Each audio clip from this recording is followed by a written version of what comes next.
नमस्कार, India news पर metro news Gurugram देख रहे हैं आप। आपके साथ मैं अभिषेक पांडे। बुलेटिन की शुरुआत इस वक्त की तमाम अहम जानकारियों के साथ करेंगे। आपको बता दें कि गुरुग्राम में वैक्सीन की दूसरी डोज के लिए स्वास्थ्य विभाग ने विशेष मुहिम चलाई है, जिसमें दूसरे डोज नहीं लगवाने वाले लोगों की तलाश में स्वास्थ्य विभाग जुट गया है और 70,000 से ज्यादा लोगों की दूसरी डोज पेंडिंग है। सीएमओ गुरुग्राम डॉक्टर वीरेंद्र यादव से हमारे संवाददाता दीपक शर्मा ने बातचीत की है। आप भी सुनिए इस बातचीत के दौरान उन्होंने क्या कुछ कहा है।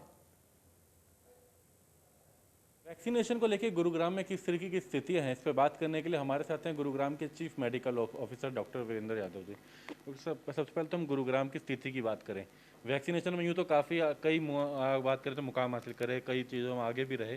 फिलहाल गुरुग्राम की क्या स्थिति है वैक्सीनेशन को लेकर अगर बात की जाए तो? अगर मैं आज की गुरुग्राम की स्थिति की बात करूं तो हमने 35,50,000 के करीब हम वैक्सीनेशन की डोजेज़ दे चुके हैं, जिसमें से तकरीबन 22 लाख जो हैं वो पहली डोज़ हैं, और अगर कंप्लीट वैक्सीनेशन या सेकंड डोज़ की बात करूं तो वो 13,30,000 और आज ऑलमोस्ट 13,50,000 तक ये आंकड़ा टच होने वाला है।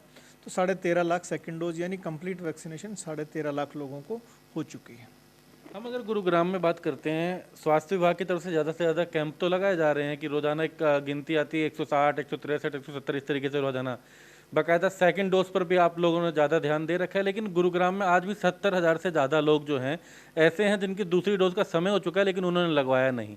ऐसे लोगों को जागरूक करने के लिए, ऐसे लोगों को बुलाने के लिए किस तरीके के प्रयास जो हैं स्वास्थ्य विभाग की तरफ से किए जा रहे हैं जो लोग नहीं पहुँच रहे? सबसे पहले मैं आपको दीपक जी ये बात बताना चाहूँगा कि अगर बात करें कि एलिजिबल पॉपुलेशन की अगर हम बात करें तो गुड़गांव में कुल मिलाकर अगर 2011 के सेंसस के बाद अगर एक ग्रोथ रेट के बाद पॉपुलेशन लगाई गई, एलिजिबल पॉपुलेशन तकरीबन जो ज़िले की मापी गई वो 26.5 लाख के करीब का, अगर उसमें जिन लोगों को अभी इंजेक्शन या वैक्सीन देनी थी वो 18 लाख के आसपास थी, और हम ऑलरेडी पहली डोज जैसे मैंने अभी आपको बताया कि 22 लाख को हम दे चुके हैं, 22 लाख या उससे ज़्यादा को दे चुके हैं। तो तकरीबन 121 या 122% बनती है अगर पहली डोज बात करें। तो इसमें मेजॉरिटी एक रीज़न ये रहा कि गुड़गांव में बाहर से आने वाले बहुत सारे लोग हैं, इंडस्ट्री है और आसपास का। आपको एक समय याद रहेगा, मैं किसी इंडिविजुअलाइज डिस्ट्रिक्ट की या स्टेट की बात नहीं करूँ जिसमें दिल्ली भी शामिल रहा होगा, जब बहुत से लोगों को यहाँ आकर भी वैक्सीनेशन लगवा रहे थे, तो उन लोगों की जिनकी अभी सेकंड डोज ड्यू है या तो उन्होंने लगवा ली होगी वैक्सीन या उन्होंने नहीं लगवाई, उनको अवेयर करने का मेन काम ये।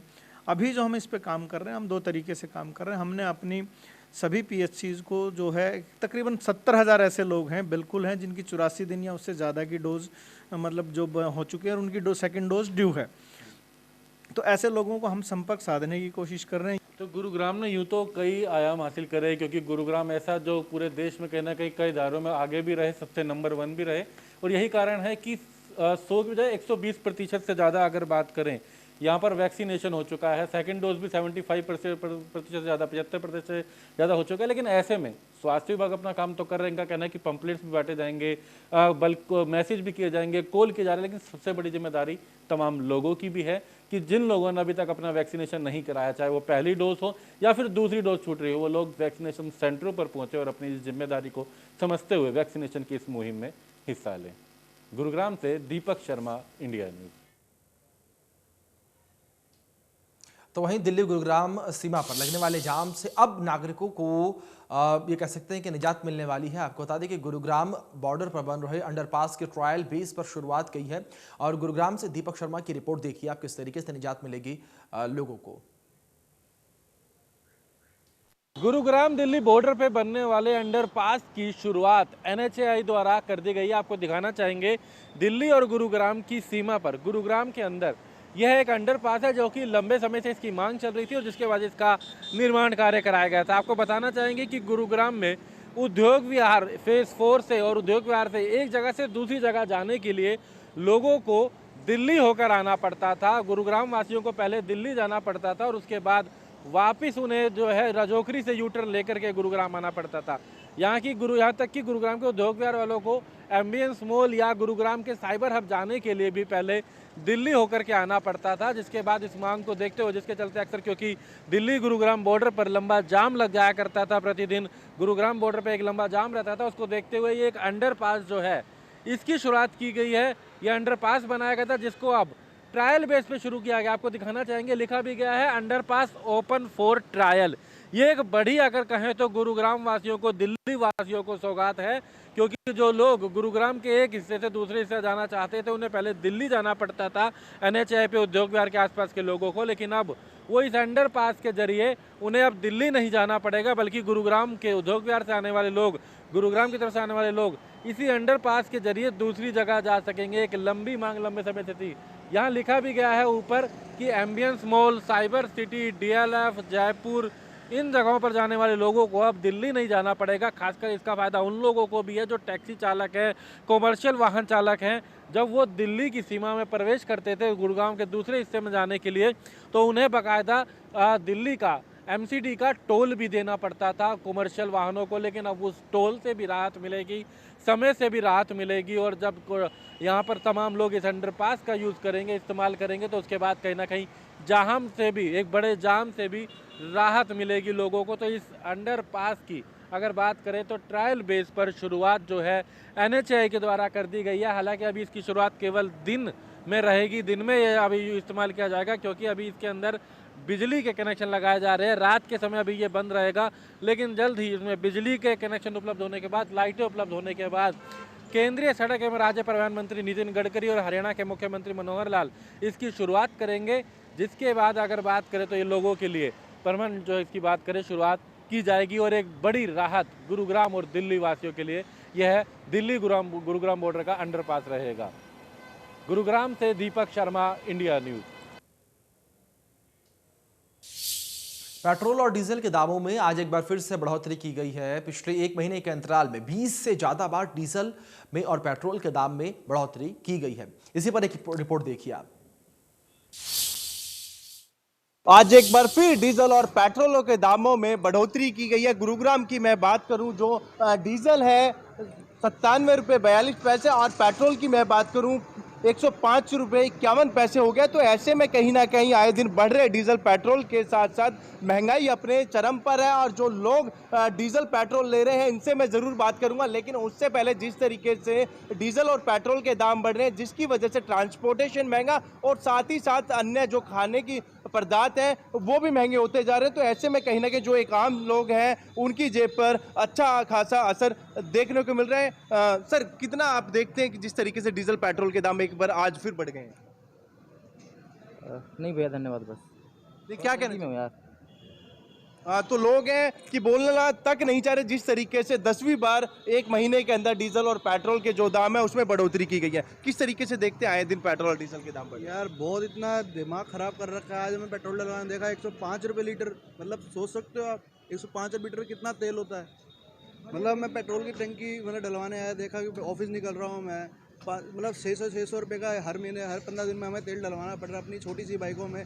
और जो बड़ी बाइकें होती है, जो स्कूटियाँ डेली रोक चलाते हैं, गाड़ियाँ हैं, उन पर कितनी मार पड़ती है डेली की इस चीज़ के ऊपर। एक रुपये के लिए हम इतनी मेहनत करते हैं और इतना तेल हमें भरने को नहीं मिलता, या फिर इतना महंगा कर दिया इन्होंने, दिमाग ख़राब करके रखा है सरकार ने।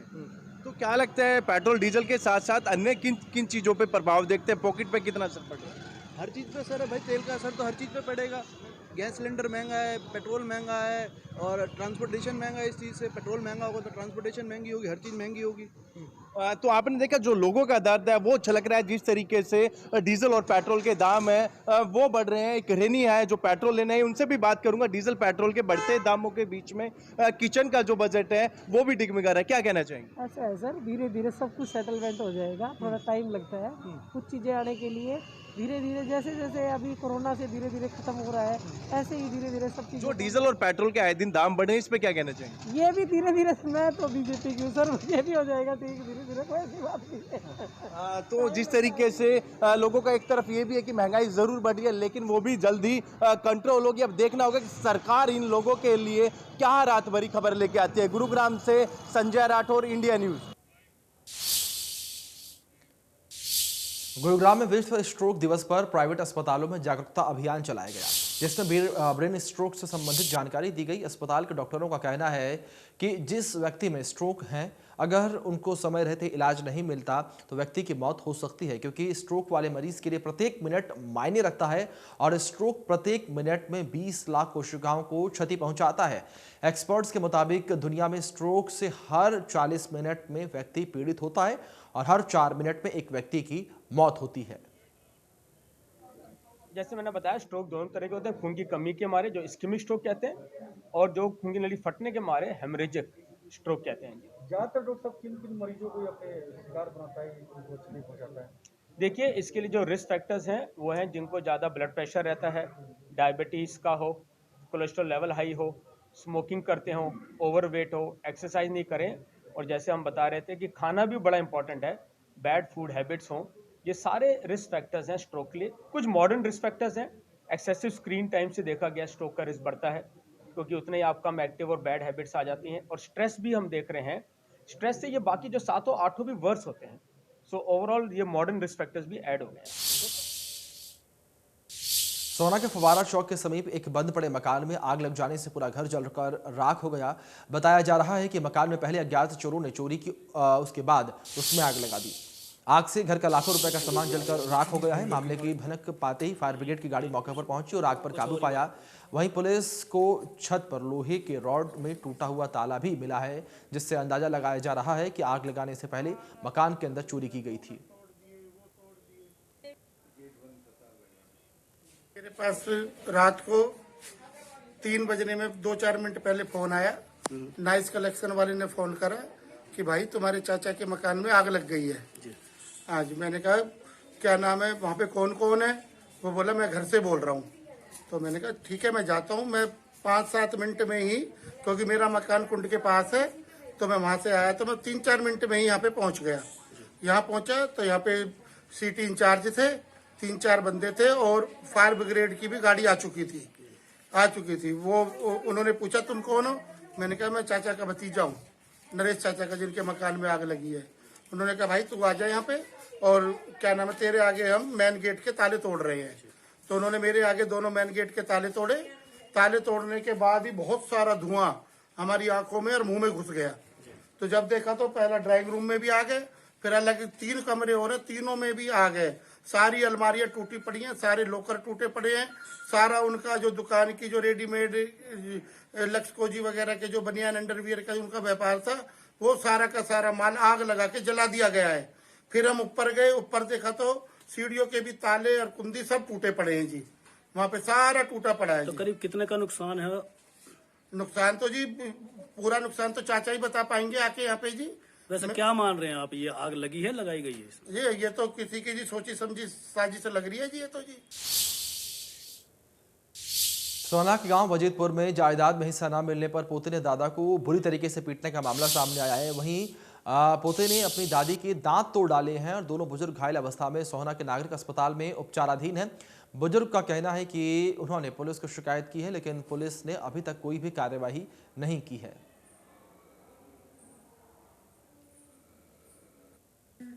रोन लग रहा बेचारा बुजुर्ग। तू ऐसा ही मारी उनने।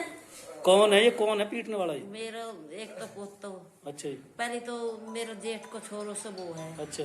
और देवर को, और एक वो हुआ मेरी दौरानी है। पहले तो वह चिपटा, फिर वो मेरा बेटा बहू, तीनों आगा, पोतो बेटो और बहू। तो मैं किस बात पे मार रहे हैं? नूई मारा तो मैं तो नहीं कल ताता की बात ना थी ना, कोई बात तो होगी। क्या चीज मांगे, किस वजह से पीट रहे हैं आपको? मेरे कहने नू कहे तो मुन्ने तो वो दे दो जगह, जमीन के ऊपर मारपीट कर रहे हैं। हाँ, अब हम नू कह रहे भाई तू बना ले अपनी, वो प्लाट दे रहे हम। कितने दिनों से पीट रहे हैं आपको ये? तो 1 साल तक पीट रहा से लगातार। हाँ। पुलिस में कोई कार्रवाई करी आपने अभी तक? हाँ। फिर कोई हुआ कोई समाधान इसका? हाँ, कल हुआ था, कल भी होएगा।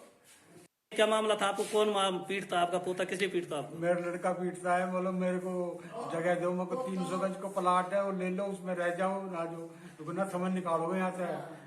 तो अब किस बात को लेकर मारपीट करी है उसने, और किस किस को मारा उसने?